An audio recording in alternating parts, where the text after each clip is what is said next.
Welcome to The Whole Story. I'm Anderson Cooper in St. John's, Newfoundland.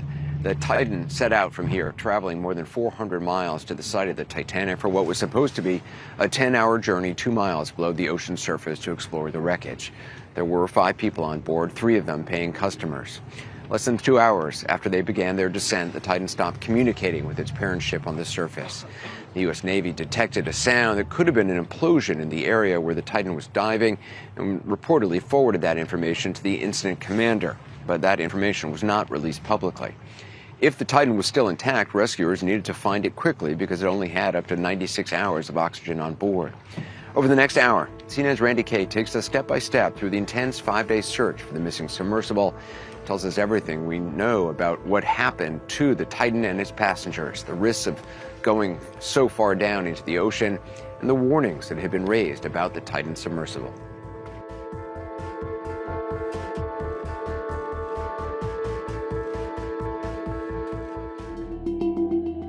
Just into CNN, a deep-sea search and rescue mission with life-or-death consequences. There is a rush to find a submersible that ferries people to the wreckage of the Titanic. The United States and Canadian Coast Guards have launched an all-out search with planes, with ships, and with buoys equipped with sonar. Crews searching have heard banging sounds. Time is simply just not on their side.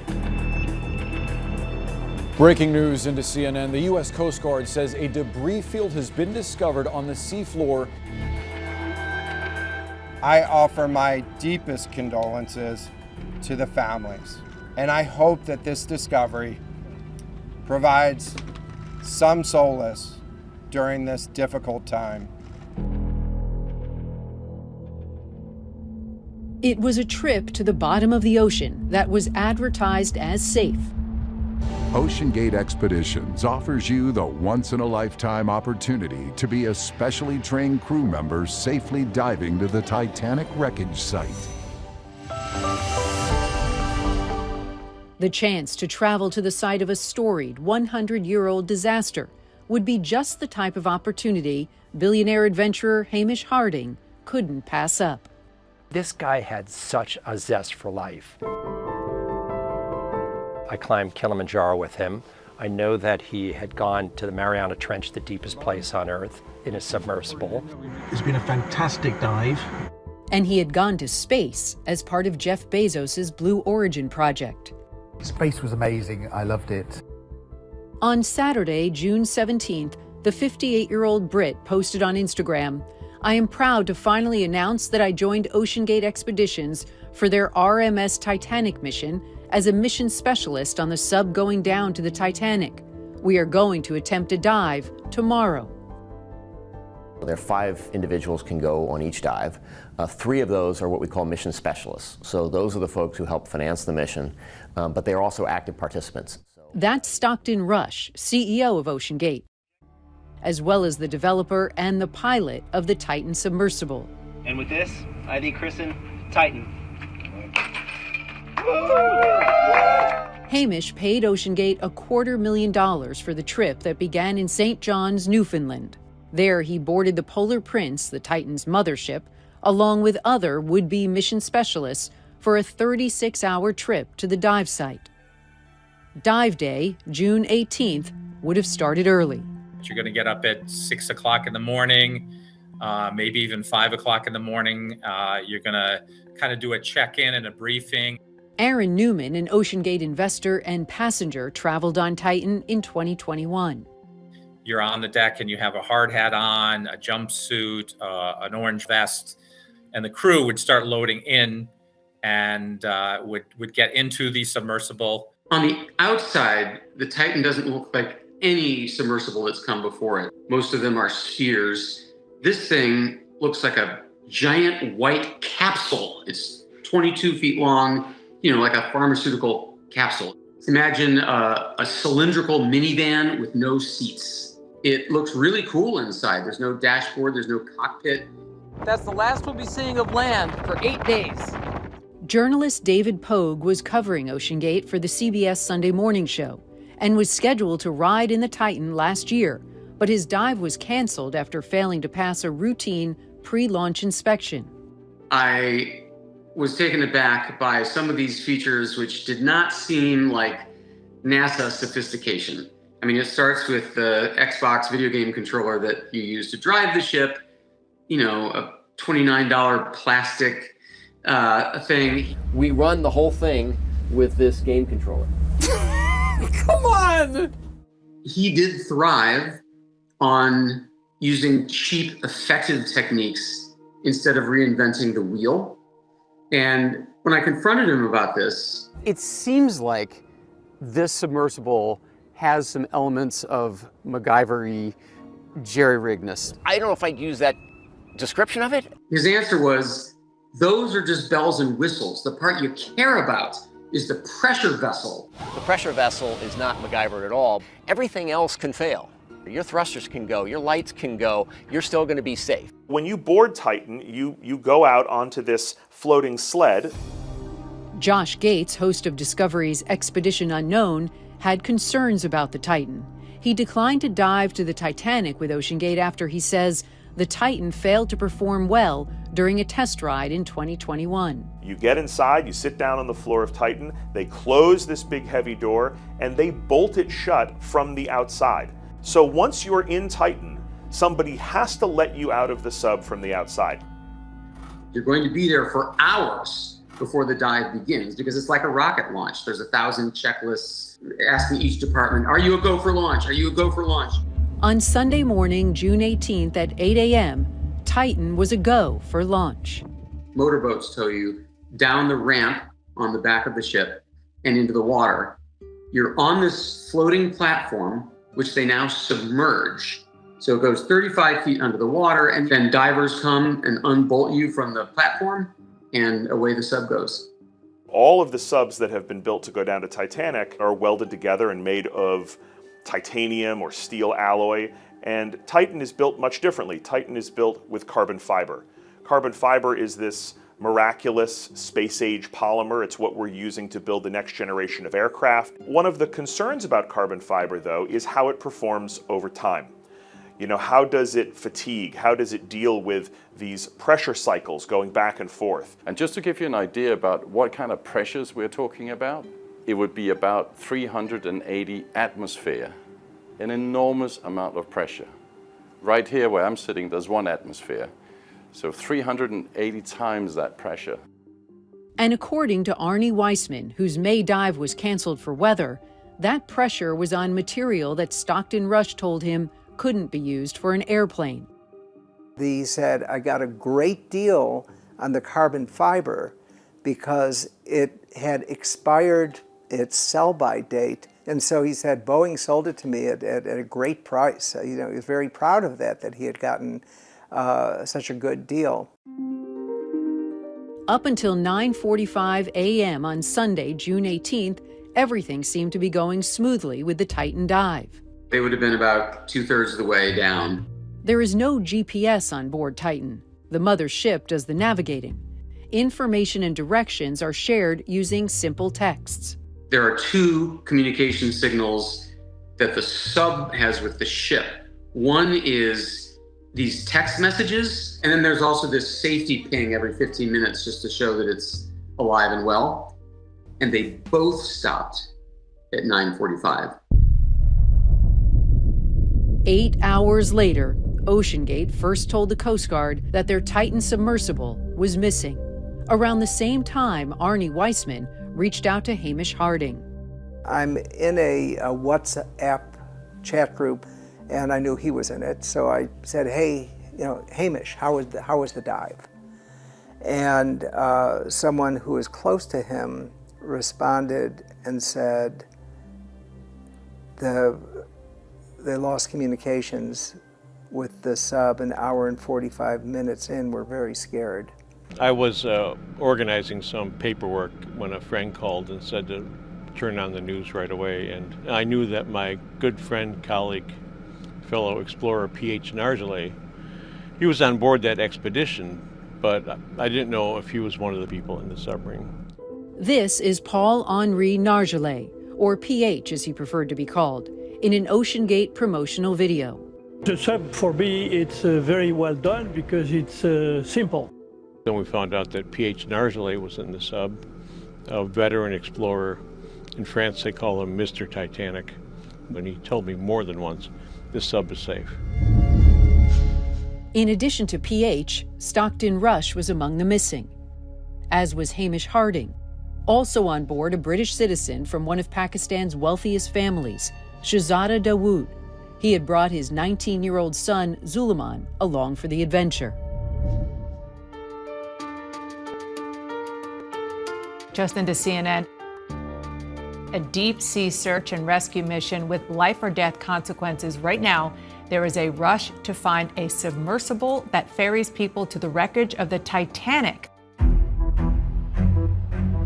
Monday, June 19th, just over 24 hours since losing contact with its mother ship. Yesterday afternoon, we were notified by the operator of the submersible vessel that it was overdue, and it had 5 persons on board the submersible. So we're working very closely at this point to make sure that we're doing everything that we can do to locate the submersible and rescue those on board. The world learns about the missing Titan submersible. We know that several ships have left St. John's in Newfoundland to head to that area. This is about 380 nautical miles from the Newfoundland coast where this submersible has gone missing. Soon, an unprecedented international search and rescue mission is launched. Then it was a question of what assets are useful and how quickly can you deploy them. Some of the first assets deployed were aircraft. The Canadian Coast Guard and the U.S. used C-130 Hercules, a 4-engine, long-range, long-endurance aircraft. At the beginning, there was the possibility that the Titan submersible was floating on top of the water, that it had dropped its ballast, and that it was floating. Those ballast systems were key safety features of the Titan submersible, designed to bring the vessel back up to the surface at any sign of trouble. Even if a crew is incapacitated, even if one system fails, there should be backup systems. They showed us how to do this, right? For instance, the first way is just to rock the sub a little bit and the weights will fall off themselves. Aaron Newman recalls the crew training him and other passengers for his 2021 mission. Wow, we're underwater. When you're going to these depths, to places that so little can be done, you're usually expected to rescue yourself. There's a backup system, for instance, just a mechanical pneumatic lever that if you pulled, would drop the weights. And finally, there's a necklace that has a link that's designed to dissolve in salt water after 24 hours. The sub would be in positive buoyancy and float back to the top. That's why those early hours were so focused on scanning the surface of the ocean. Even if it's right on top of the water, you're looking in an area the size of Connecticut for something the size of a minivan. One of the possibilities was that it was at the surface somewhere bobbing away. That was the horror show scenario, because you're bolted in from the outside. You would be looking out the porthole at the air you need and unable to reach it. As the U.S. Coast Guard held its first press conference on the missing sub, there was one crucial countdown on the clock, up to 96 hours of oxygen, according to OceanGate. We anticipate that there's somewhere between 70 to the full 96 hours available at this point. The 96 hours of oxygen is a measurement produced by OceanGate, but to my knowledge, there's no way to measure that. Wow. I'm sure they never put 5 people into the sub at Titanic depth and had them sit there for 4 days to test when the air ran out. Some said the 96-hour count was too high, not accounting for panic or the carbon dioxide in the air. But other experts thought that maybe the crew could find a way to extend it. If you are a scuba diver, that same size scuba tank may last me at the same depth an hour and 15 minutes, and it may last my husband only 45 minutes because he may be breathing more or working harder. So, you know, the same amount of oxygen may last longer for one person and less for another. The same holds true on that submersible. That's retired Navy Captain Bobby Scully. She is a former diving and salvage officer. I still remained hopeful because in my experience and with my knowledge, we did have that capability, even at that depth, to recover the submersible far deeper than some of the tallest man-made structures in the world, and even dwarfing natural wonders like the Grand Canyon. The Titanic sat at more than 12,500 feet below the surface. You got to realize how far down 13,000 feet is. The deepest submarine rescue in history was 1,500 feet below the surface. This was 13,000 feet below the surface. I mean, it's way farther. But even with those odds, experts, equipment, and resources poured in from all over the world. I've never seen the scale and the size and the speed of so many assets being deployed so quickly. The different ships with their ROVs, with their installed sonars, these were coming from militaries, from the commercial side, different countries. They brought in P-8 Poseidons and then P-3s. These are both anti-submarine warfare aircraft. If you drop a series of sonobuoys in the water and these sonobuoys detect activity and different sonobuoys pick up on it, you can use that detection to triangulate exactly where that activity is. I've been on a lot of salvage operations, and it absolutely is a needle in the haystack. But you use all your resources and you use all this amazing data, whether it's the oceanographers that tell you what the prevailing currents are, whether it's the sonobuoys, all of that different information is chipping away at that haystack. And then the smaller that haystack gets, the easier it is to find that little needle. The surface search is now approximately 2 times the size of Connecticut, and the subsurface search is up to 2.5 miles deep. One of the key questions is, once you found what you were looking for, how do you bring it up? One of the resources that was sent to the scene was the U.S. Navy's Flyaway Deep Ocean Salvage System. It was designed to lift from that depth of water. It is an incredibly capable system, but one that takes time to set up. It was most recently used to pull an FA-18 fighter jet off the bottom of the Med in July 2022. As the Navy scrambled to get its deep-sea recovery system in place, another kind of high-tech tool would soon uncover key clues. The most capable assets are the remotely operated vehicles, essentially mini submersibles, controlled through cables and controlled from the surface, that can really put eyes on the bottom of the water using advanced video cameras to really get a look at what's down there and see, hey, are we just looking at more Titanic debris, or are we finding a submersible? The arrival of the remotely operated vehicles changed the game. Wednesday, 4:30 a.m. There is a new development in the past hour. Crews searching for the sub reportedly heard today banging sounds at 30-minute intervals. As the massive search for the Titan stretched into its third day, sonar picked up banging sounds from underneath the ocean waters. That is a piece of good news. That is fantastic, because what that means is they're down there, they're alive. 7 a.m. Eastern. If they are alive, they only have about maybe 24 hours left of air. A sign of hope, but also the clock was ticking this whole time. The amount of oxygen that they had, the life support, was going to expire. The disappearance of Titan and the race against time to find it put OceanGate and its CEO under intense scrutiny. I think it was General MacArthur said, "You're remembered for the rules you break." And I've broken some rules to make this. I think I've broken them with logic and good engineering behind me. He describes himself as a maverick, somebody who proudly said he wanted to innovate. That is part of why he created this carbon fiber vessel that was controversial in the industry, but he was confident was safe. The construction of this particular sub was immediately a large red flag to me, especially the choice of materials used for the pressure-proof portions of the hull. Specifically, that use of carbon fiber was something that I personally considered alarming, because in the past, putting them into salt water has resulted in what we call delamination, which is a separation of those layers.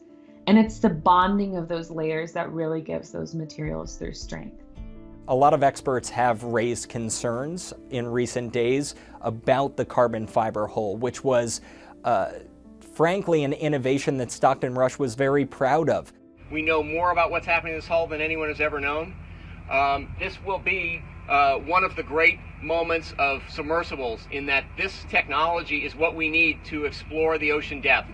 We also learned about 2 former OceanGate employees who had raised concerns about Titan's hull and how safe it really was. One of them, in a counter lawsuit, claimed that OceanGate really hadn't gone through enough testing. And another former employee told CNN, on the condition of anonymity, that they were concerned when the hull arrived and was only 5 inches thick rather than 7 inches thick, as they say they had been assured by the company.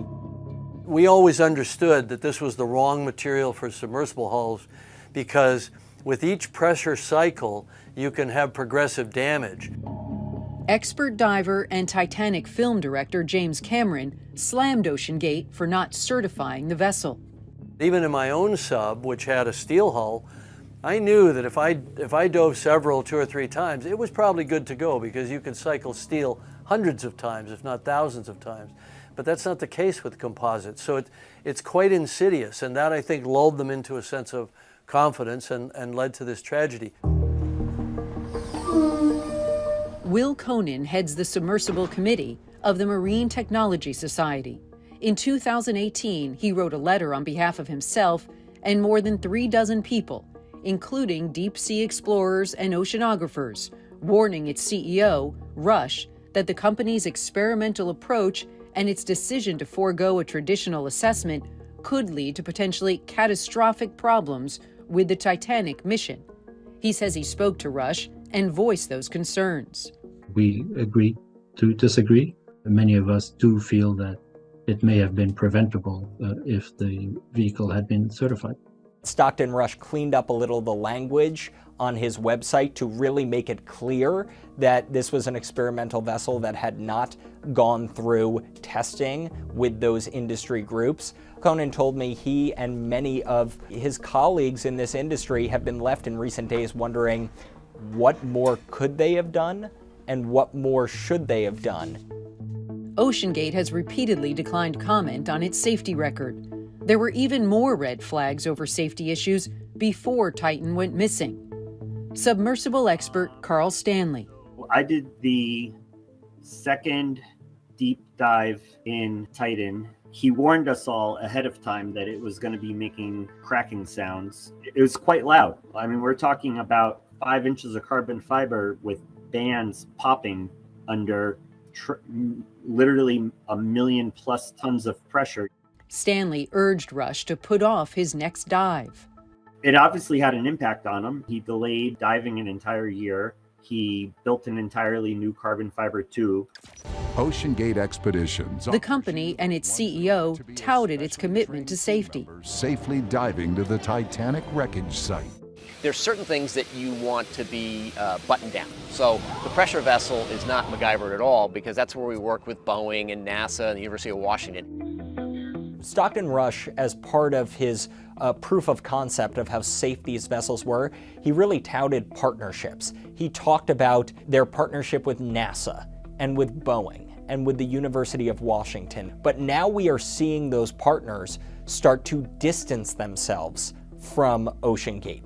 The University of Washington and Boeing have both come out and firmly said they were not partners on OceanGate, that there was very limited involvement. The University of Washington has said that OceanGate used some of their tank space, but their researchers were not actually involved in this, and that they didn't approve any sort of materials or proof of concept. And Boeing echoed that, saying that they also were not a partner with OceanGate on this. NASA told CNN it consulted on materials and manufacturing processes, but did not conduct testing and manufacturing or any approvals. Titan was not certified by an independent firm, and after a test dive in the Bahamas, OceanGate publicly raised the name of one of those certification companies, saying the dive was validated by a representative from Lloyd's Register. In a statement, a spokesperson for Lloyd's tells CNN it declined a request to certify Titan after observing the dive and did not go on to class the installation. Even with these many safety concerns, there are people in the industry who stand behind Rush. I never had any concerns or worries. We spent days at the top talking about everything from safety protocols to the engineering of the sub, the testing they went through. Josh Gates had a different experience on his Titan dive with Rush. My observations when I was there is that this was a kind of bare bones operation, that this was a company that was inventing the technology that it was deploying as it went. You know, that this was kind of all happening for them in real time. Tourists who pay $250,000 to descend almost 13,000 feet below sea level to view the wreck of the Titanic must sign a waiver saying they accept the submersible is not approved by any regulatory body. It's basically the Wild West out there. There is little to no government regulation, and that is why some of these industry specialists were so worried, because they felt others in the industry were really following the same standards, and that Stockton Rush was breaking away from that. And they think ultimately that may have been his downfall. Thursday, 7 a.m. At this point, it's feared the 5 people on board may have little to no breathable air. The missing vessel remained a mystery even as the search intensified. But why do people take the risk and pay so much money to view the wreckage from a ship that sunk in 1912?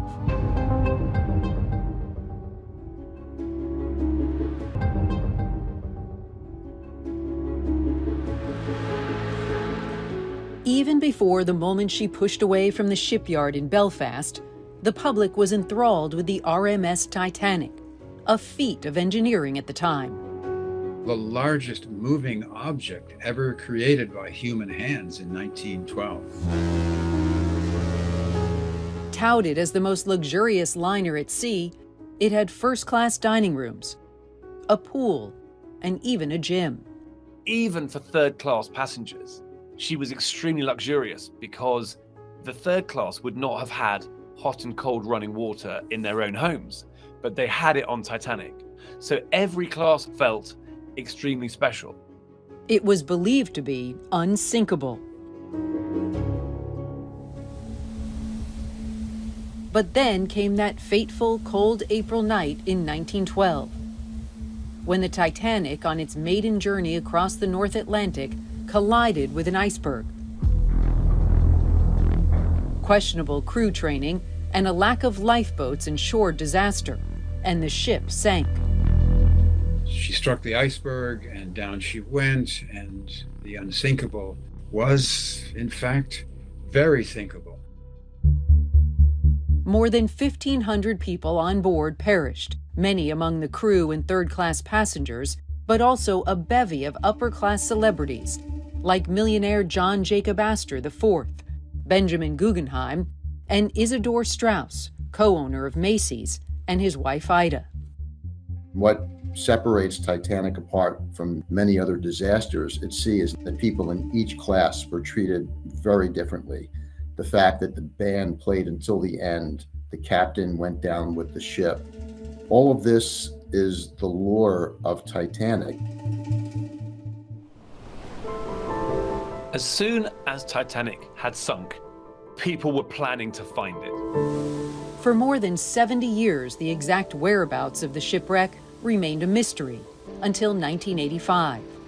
I'm an undersea explorer, and the Titanic is one of those Mount Everests that had not been scaled. Oceanographer and U.S. Commander Robert Ballard had been trying to pull together funding to use an underwater rover to find the Titanic. The Navy was interested, but under one condition. Ballard had to engage in a top-secret mission. They wanted him to find two submarines, the USS Scorpion and the USS Thresher. It was in April of 1963 that the Thresher made her last dive. Both sank in the 1960s with nuclear reactors on board. In order to avoid Russian detection, Ballard suggested they use a search for the Titanic as a cover, and a deal was made. They basically told him, after you have found these subs, after you do what you need to do for us, go see if you can find the Titanic. Ballard had only 12 days to do it, but he had an idea. It really came from our explorations of the Scorpion and the Thresher. As I mapped them, I realized that when these ships break up and they begin falling towards the ocean floor, they're scattered by the currents. The key was not to look for the Titanic. Don't look for it. Look for the debris that comes off of it. September 1st, 1985, Robert Ballard made the discovery of a lifetime. The approaching cameras penetrated the gloom 2.5 miles underwater to reveal the ship's deck. Naturally, we were excited at the very beginning, but then someone in the control room looked at the clock and said, you know, the Titanic sinks in 20 minutes. And we went from this elation and excitement to embarrassment that we were excited, and we got very depressed, actually, because we felt the sense of the disaster, and we realized we were at the very spot where it took place. It was an absolutely earth-shatteringly huge discovery. Ballard returned in 1986, capturing extraordinary imagery of, among other things, the grand staircase with a light fixture still hanging. Over the next 30 years, various expeditions ventured to the Titanic's resting place. It is the most famous shipwreck in history, and those who could afford it could see it for themselves. As time went by, there were expeditions that would conduct science and tourism together, and the money allowed the science to be done. Mission directors go for platform launch. Then, 2 years ago, OceanGate. OceanGate was the first company to establish a regular shuttle, if you like, of multiple numbers of fee-paying passengers. The OceanGate Titanic experience, earning raves from those who've taken our unforgettable dives. It was an exclusive opportunity because fewer than 250 people have ever been to see it. Why do people want to see the Titanic? It's a privilege. It's the same reason you want to see the Roman Colosseum or you want to see the pyramids of Egypt. There is a heated debate about whether we should be going down to Titanic at all. And that debate is really fueled by two different things. One is a question of risk, and the other is just a question of the wreck itself. Should it be left alone, and should it be unmolested and left to the depths? It is a grave for 1,500 people. Hollywood has been feeding that interest for a century, with dozens of books written and films made about the disaster, including 1953's Titanic, Iceberg, dead ahead, sir! 1958's A Night to Remember. Iceberg, dead ahead, sir! But no one had a bigger impact on the ship's place in the cultural zeitgeist than James Cameron's epic 1997 saga, Titanic. Iceberg, right ahead! The Kate Winslet and Leonardo DiCaprio film was a blockbuster, eventually earning more than $2 billion over the last 25 years. James Cameron really brought Titanic to life in color to a young audience. The money-making business of Titanic didn't end there. There have been traveling exhibitions around the world, museums in Belfast and Pigeon Forge, Tennessee, and even a cologne named after the Titanic. That's right, you can now own the sweet smell of the doomed vessel. It's amazing to me how every generation rediscovers the Titanic. There seems to be no end to interest in Titanic. But why is there such a fascination?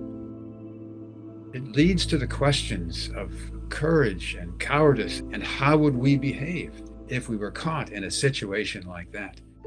Survivor Eva Hart, who was 7 years old at the time of the disaster, said she believes the reason we're still fascinated with the wreckage is that it was an avoidable situation. No one needed to die. If we had had enough lifeboats, no one would have died that night. And it would have been a 9 days wonder that the ship sank on its maiden voyage. It didn't matter, nobody died, that would have been that. And here we are all these years after, with the whole world still interested in the Titanic. This continuing interest is why vessels like the Titan would take paying passengers 2 miles down into the ocean to explore the wreckage. I think we're seeing a parallel here with unheeded warnings. Titanic sank because the captain took it full steam into an ice field at night on a moonless night with very poor visibility, after he had been repeatedly warned that that's what was ahead of him. I think what draws the public to be obsessed in the Titanic is all those stories of bravery, heroism.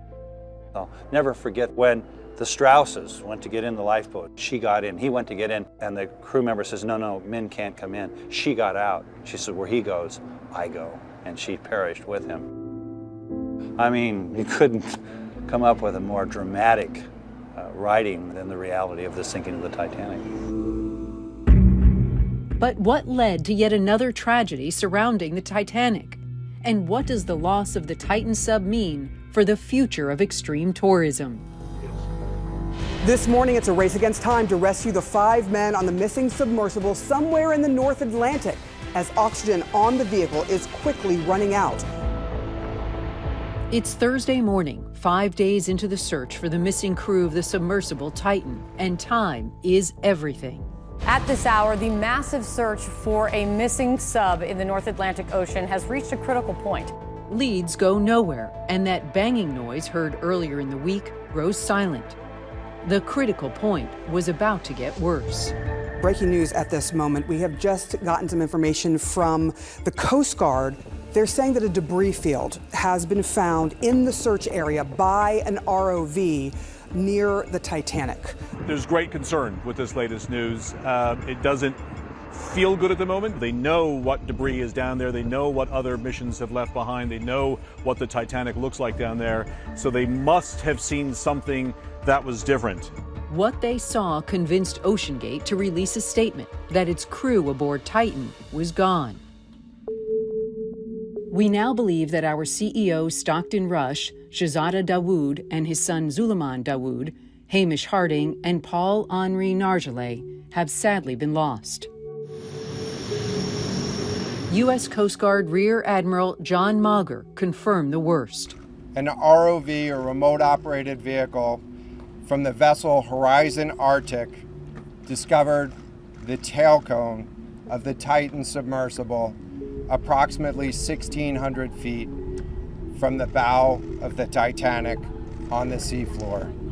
The debris is consistent with the catastrophic loss of the pressure chamber. The U.S. Navy now says the sound they detected in the Atlantic Ocean just hours after the Titan began its descent on Monday was consistent with an implosion. The discovery and disclosure of a debris field came almost as a relief. An implosion event would be extremely quick. It would last less than a second, and the people inside very likely didn't even have time to feel afraid. The announcement sent shockwaves through the tight-knit deep-sea community. The search and rescue was now a search and recovery mission for a vessel that, in the eyes of some experts, never should have been in the water. Captain, first, how are you processing this news? Well, Alex, I'm heartsick for the people on board and what they suffered, but also for their families. And I'm angry as hell because this thing should have never have happened. For the last several years, anybody that's asked me, I'd advised them not to make a dive on that. The technology was too risky. Now it will be up to the Transportation Safety Board of Canada and the U.S. Coast Guard to lead the investigation. They say this investigation will take time. It's too early to tell if the construction of the sub had anything to do with the implosion. This is something the size of a minivan that broke into at least 5 pieces. What do you try to salvage? The spread of the debris field can tell us a bit about how far the submarine made it down into the water column before the implosion occurred. Before they tried to salvage or recover something, it would involve very difficult conversations with the loved ones of the 5 people who perished that far underwater. And for the future of deep-sea exploration, the horror and hubris of this tragic event came with a haunting message. Are these expeditions worth it? When it comes to survivability, if something goes wrong on a Titanic expedition, there is always the possibility that you won't come back. It is sobering when you see something go wrong. You do reflect a bit further about it. I think that's going to be a process that plays out not just in the coming days or weeks or months, even years. The loss of Titanic spurred real maritime change in terms of safety and regulations, and I think the loss of Titan is going to do the same. We cannot stop the quest for exploration because that's how we advance as human society, as a civilization. These are serious people with serious curiosity, willing to put serious money down to go to these interesting places, and I don't want to discourage that. But I think now that our worst fears have happened, and we know why it happened, I think largely, you know, it puts us now on even more alert to be disciplined and to really think about the ethics of it. Explorers have the curiosity about what's around that corner, what's over that mountain, what's around that side. Seeing something that you wouldn't otherwise see, and that frankly, there's probably a bit of a thrill to think you're one of the few people who've seen it. So at root is curiosity, as well as satisfaction from accomplishment that can be very intense. For retired Navy Captain Bobby Scully, it's always been about the family. When we do these really hard operations like this, it is emotionally difficult, and even though we have the family members always in the back of our heads, we try not to think about that until the mission is complete. And then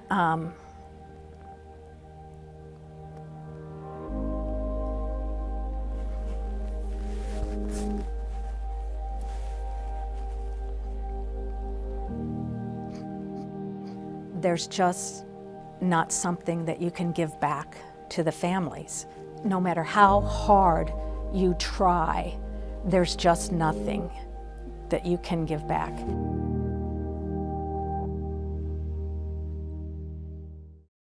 The Coast Guard has called the investigation into what happened incredibly complex and said it'll take time to determine what went wrong on board. Thanks for watching the whole story. I'll see you next time.